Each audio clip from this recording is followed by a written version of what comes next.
नमस्ते किसान भाइयों। लहसुन की फसल में पहला खाद कब और कौन सा देना चाहिए? जैसे कि ये आप पीछे लहसुन का प्लॉट देख रहे हैं, ये अभी 30 दिनों का होने वाला है और अब हम इसमें पहला खाद देने वाले हैं।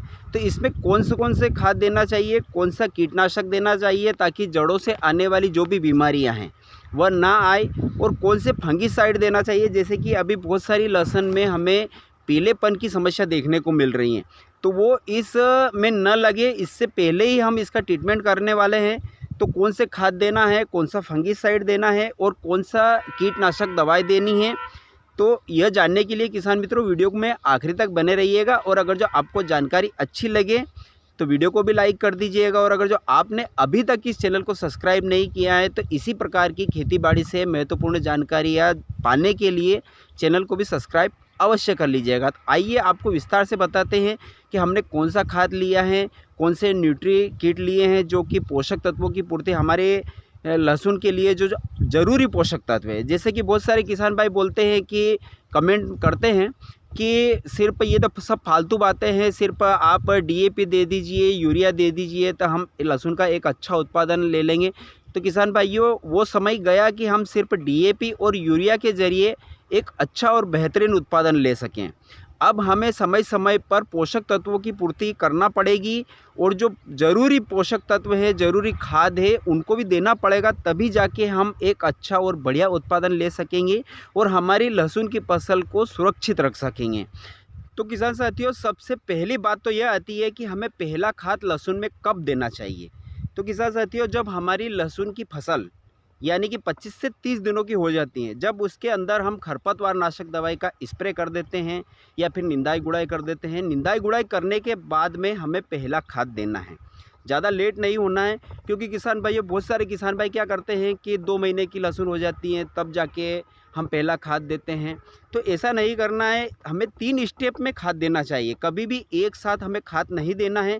क्योंकि लहसुन जो कंद वाली फसल होती हैं, इनको समय समय पर खाद की आवश्यकता पड़ती है। हमारी जैसे दूसरी जो गेहूँ वगैरह, चने वगैरह ये होते हैं, इनमें अगर जो हम एक बार ही खाद दे देते हैं तो उसमें काम हो जाता है। लेकिन लहसुन और प्याज और जो ये कंद वाली फसलें होती हैं, इनको हमें समय समय पर खाद देना पड़ता है। जैसे कि हम एक स्टेप बना लेते हैं कि एक शुरुआती अवस्था जब हम लहसुन की बुआई करते हैं उस समय हमें पहला खाद देना है, दूसरा हमें 30 दिनों की अवस्था में देना है, और तीसरा जो खाद हम देते हैं यानी कि लास्ट खाद हमें यानी कि 60 से 70 दिनों की अवस्था में देना है, और 90 दिनों की अवस्था में एक ज़रूरी पोषक तत्व देना है।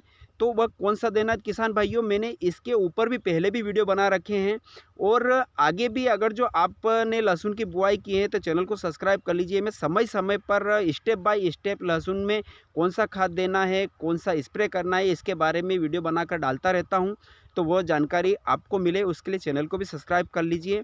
तो अब हमें 30 दिनों की अवस्था में पहला खाद देना यानी कि निंदाई गुड़ाई करने के बाद में, तो वह कौन से खाद देने हैं तो मैं आपको इस वीडियो के माध्यम से बता रहा हूं। तो आप देख किसान भाइयों, ये मेरा पूरा पिटारा जो मैं लेकर आया हूं ये खाद और स्प्रे के लिए। तो आपको स्टेप बाय स्टेप बताऊंगा कि कौन सा खाद देना है, कितनी मात्रा में देना है और उसका हमारी फसल में क्या क्या फायदा होता है। तो आप वीडियो में अंत तक बने रहिए और संपूर्ण जानकारी लीजिए ताकि आप अपनी फसल में ये काम कर सके, ताकि आगे चलकर आपको एक अच्छा और बेहतरीन उत्पादन मिल सके, कम खर्च में आप अपनी अच्छी खेती कर सके। और जिस तरह आप मुझे प्यार दे रहे हैं, आपका सहयोग मिल रहा है, उसके लिए आपको कोटि कोटि धन्यवाद किसान साथियों। और इसी तरह अपना प्यार बनाए रखिए ताकि समय समय पर मैं आपको खेतीबाड़ी से जुड़ी हुई जानकारियां देता रहूं। तो सबसे पहले हमें लेना है एक बोरी 12-32-16 यानी कि इफ्को की 12-32-16, जिसके अंदर एनपीके होता है, नाइट्रोजन, फास्फोरस और पोटास, तीनों मात्रा में पर्याप्त मात्रा में हो जाता है। उसके बाद 1 एकड़ के लिए लेना है हमें मैग्नीशियम सल्फेट। मैग्नीशियम सल्फेट हमें यूरिया नहीं लेना है किसान भाइयों, जहाँ तक हो वहाँ तक हमें यूरिया का उपयोग नहीं करना चाहिए। तो आप इसकी जगह मैग्नीशियम सल्फेट ले लीजिए जो कि 1 एकड़ में 20 किलो लगता है, जिसके अंदर हमें 2 कंटेंट मिल जाते हैं, सल्फेट, सल्फर। 12% मिलता है, मैग्नीशियम हमको 9.5% मिल जाता है। तो हमें सल्फ़र की पूर्ति भी हो जाती है और मैग्नीशियम हमारी जो ज़मीन होता है उसको भुरभुरी रखता है, पोची रखता है, ताकि जड़ें ज़्यादा से ज़्यादा ज़मीन में फैल सके। और उसके बाद हमने लिया है यह सागरिका, 20 किलो प्रति एकड़ के हिसाब से हमें इसका डोज रखना है। सागरिका में सभी पोषक तत्व रहते हैं जो कि हमारी फसल को आवश्यकता पड़ती हैं। तो ये एक समुद्री शैवाल से बना हुआ उत्पाद है जो कि बहुत बढ़िया का रिजल्ट है इसके प्याज और लहसुन की फसल में। उसके बाद किसान भाइयों हमने लिया है माइक्रो राजा, ये 2 किलो प्रति बीघे के हिसाब से यानी कि 4 किलो प्रति एकड़ के हिसाब से हमें माइक्रो राजा लेना है। उसके बाद हमने लिया है ये होमिक एसिड। होमिक एसिड जड़ों का विकास करता है किसान भाइयों, इसके अंदर 3 कंटेंट हैं, आप देख सकते हैं। होमिक एसिड है आपको 80% मिल जाएगा, फोलिक एसिड 6% मिल जाएगा, उसके साथ में पोटेशियम मिल जाएगा आपको 12% और अन्य पोषक तत्व है इसके अंदर 2-3 और, ताकि ये हमारे पौधे में जड़ों का विकास करेंगे, पत्ते को सुरक्षित रखेंगे, पत्तों में ग्रीनेस लाएंगे। उसके साथ साथ दोस्तों हमने एक और बेहतरीन चीज़ ली है जो मैं आपको बताऊंगा, जिसके अंदर सल्फ़र भी मिल जाएगा आपको, जिंक भी मिल जाएगा और फिप्रोनिल। अब सल्फ़र हमें जैसे कि मैग्नीशियम सल्फेट में भी मिल गया, उसके बाद में हमें सल्फ़र इसके अंदर भी मिल गया। तो ये एक बहुत बड़ा जो सल्फ़र मिल्स का आता है, बहुत ही बढ़िया चीज़ है ये। तो सल्फ़र इसमें हमको मिलता है, जिंक मिलता है और फिप्रोनिल मिलता है। तो अब ये कितनी मात्रा में मिलता है, तो किसान भाइयों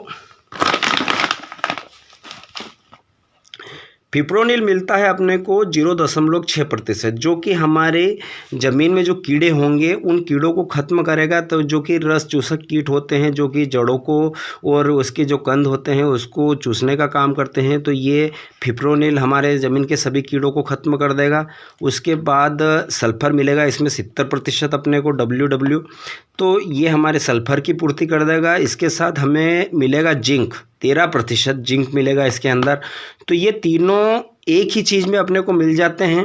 तो ये कंटेंट आपको किसी और कंपनी का भी ले सकते हो, आप बहुत सारी कंपनी बना रही है, सिजेंटा का भी बना रही है, बायर का भी आ रहा है, तो आप किसी भी कंपनी का ले सकते हो।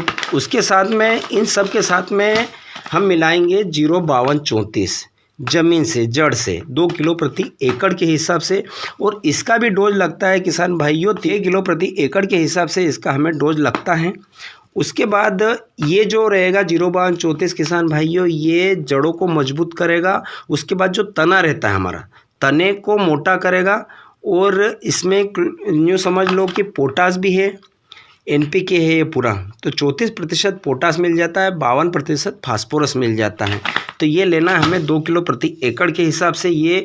और इसके साथ में हम मिलाएंगे किसान भाइयों फंगीसाइड के लिए थायोफिनाइड मिथाइल 70% WG।